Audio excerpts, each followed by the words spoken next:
Anders. And invisible mode. It worked. Oh man, you get us every time. Yeah, but this time I was really waiting for the clapping. So most people don't realize that the most important thing they bring to any interaction is where they come from within themselves, and how reality is really not written in stone, but rather is written in like mindful water. Yeah, I don't know. Someone said recently, kind of summed it up in a sentence. I was in a call. They said, like, well, because we don't see the people, we see our thoughts about them, Yeah. and that's a key thing once you realize it. Oh yeah, it is. And we don't realize that we hallucinate people, right? And especially when you meet, I met an old friend that I hadn't seen. We actually went to school together, fourth to sixth grade. That's all. 3 years of our lives. And I met him. He was just shopping somewhere, and it was like, "Hi, I haven't seen you for ages, ages." And I realized I hadn't upgraded him at all. I all my ideas of who he was, even though it was like 50 years ago, was exactly the same as when we were there, right? So it was like, I know who you are. I just went back into my hallucination. And I realized I have to ask a couple of questions. What are you doing? Where are you up? What's Who going are on? you? Yes. Yeah. In a different way. Like I was in Holland last week to meet my wife's family and introduce them to the new kid, like Simba. Yes. Like Yeah. Yeah. Yeah. Hold him up and right, exactly. I Semenya. And they started singing incredibly. No, Yeah. but we had this conversation with my father-in-law about sound. So like I was sharing this story that it's just hard for my wife and a lot of people not Italian to hear the double consonant. Yeah. Okay, so for them, if I say two different words, pala, shovel, or palla, ball, they're like Yeah. you're saying the same word. It might be the same for you right now as you hear. I don't know. No, I hear it. Cool. But it's funny that okay, and we were saying that he was hearing instead of not only he wasn't hearing the difference, but he was hearing something I wasn't doing or hearing myself in my own word as I was speaking. So, well, but Yeah. you're extending the vowel in one and you're not extending the vowel in the second. So what are you talking about? And we talk, and it's because in Dutch, they do have different sounds. A is one sound and AA is another sound. Yes.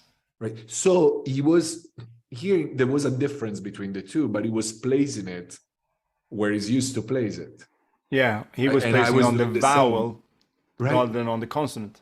And it was so funny because initially we were talking, it was like, yeah, but this is like the way you guys do it in Italy doesn't make sense because you extend the vowel, but then you double the consonants. And it was so fascinating because then we started saying, oh, neither is, objectively true. It's just, it's the same vibration, it's the same sound, Yeah. but we created in a completely different Yeah. because of our thoughts and the habits of thinking that we inherited in a way, culturally and in our environment. And I just think it's incredible because it was the same sound. If we could see that each of us create our own reality, I think it would be such a much more harmonious world. It's a little bit like when you're standing at a bar in a very crowded place, which is really noisy, and you're interested in a person. And all of a sudden you don't hear the noise, you just hear their voice. And once you see this understanding, it becomes like falling in love with life in a way where you hear beyond the noise. I love it. Like, see, the bar noise goes away, and I'm interested in the one I'm in love with, so to speak, right?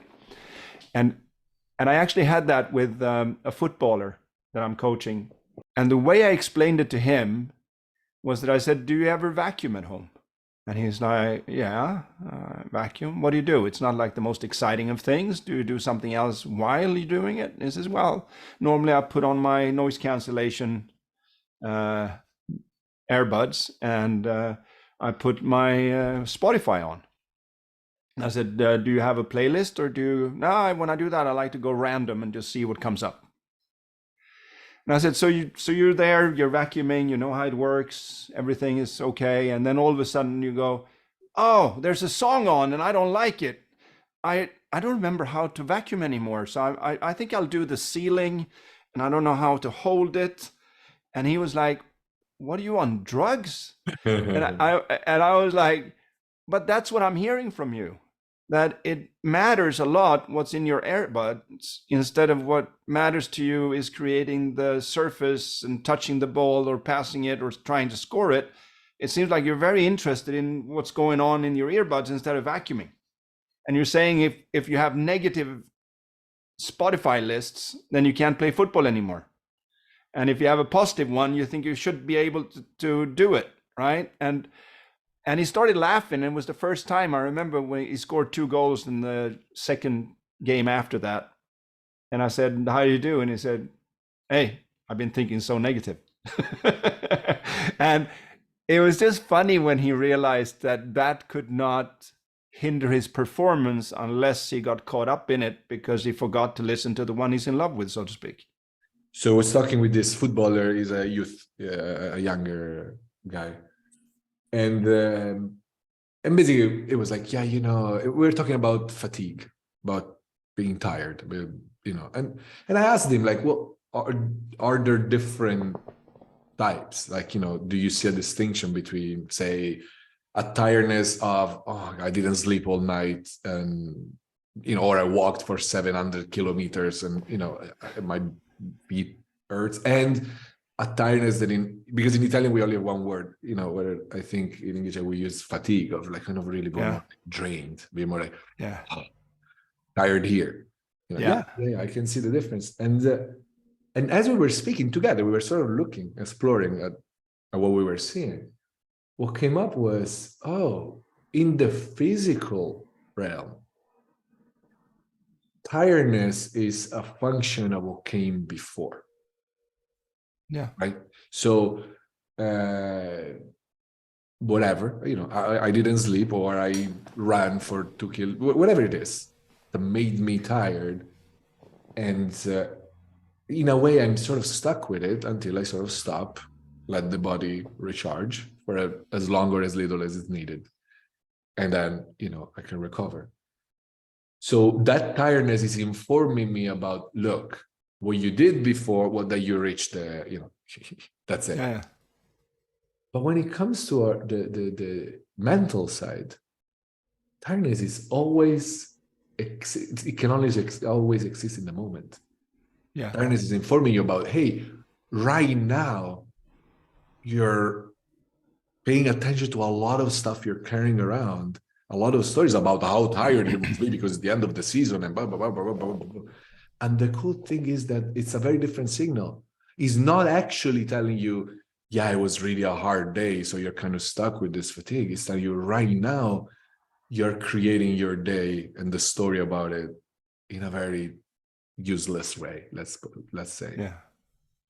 And the moment you drop it, the moment you stop paying attention to it, your energy, your mental energy are just back in. Well, you know, like by the end of the season, of course, I'm like mentally drained. You know, the season drains you, just like it's a property of the season. You know what I mean? Yeah. But no, it's actually in every time you feel that, you are creating in that moment. You're buying the story that, oh, it's May. Oh, you know, but you're not experiencing what happened in the last 9 months. You're experiencing the thoughts you're creating right now.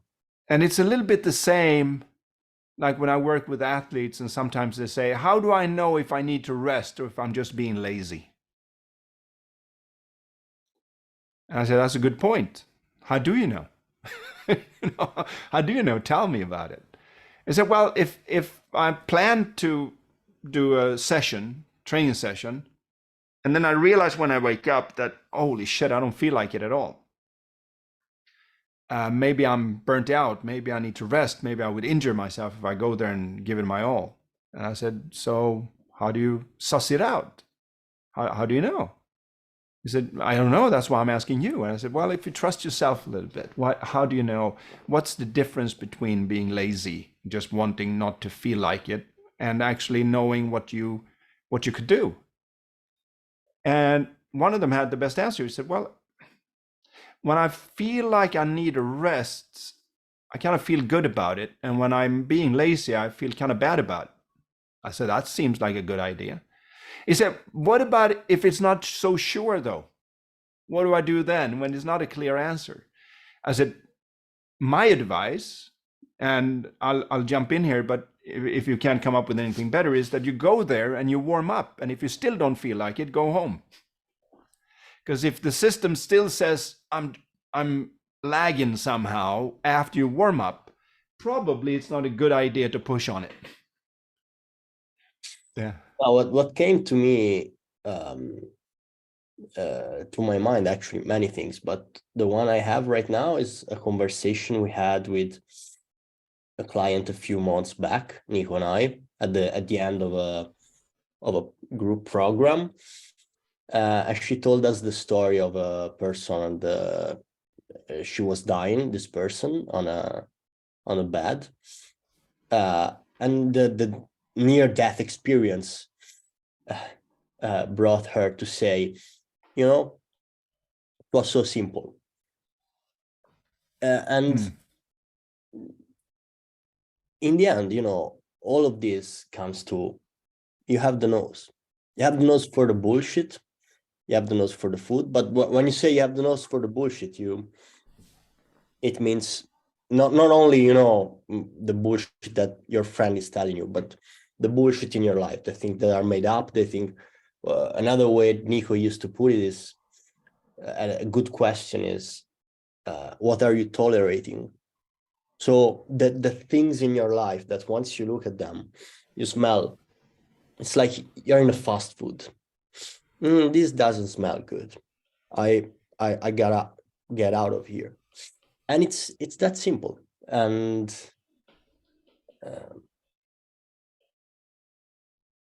the magic of it, because this is how we function more or less.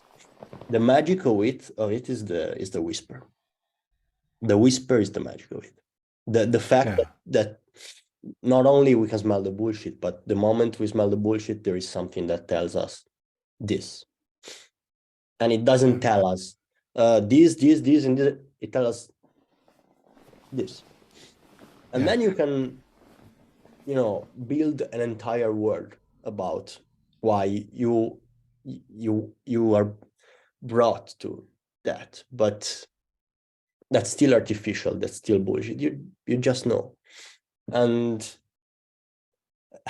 to me, this is, I think, this is the most spiritual speech I've ever done in my life. I've been atheist for most of my life, and it is surprising to me to listen to myself almost talking about, you know, God. In serious, I mean, I've been talking about God other times, but it is, I see it. I see how the city came out. I can see that. I mean, I don't know if it doesn't matter how we call it. It's there. I know. Look at this. This is unbelievable. And at the same time, very, very simple. So yeah.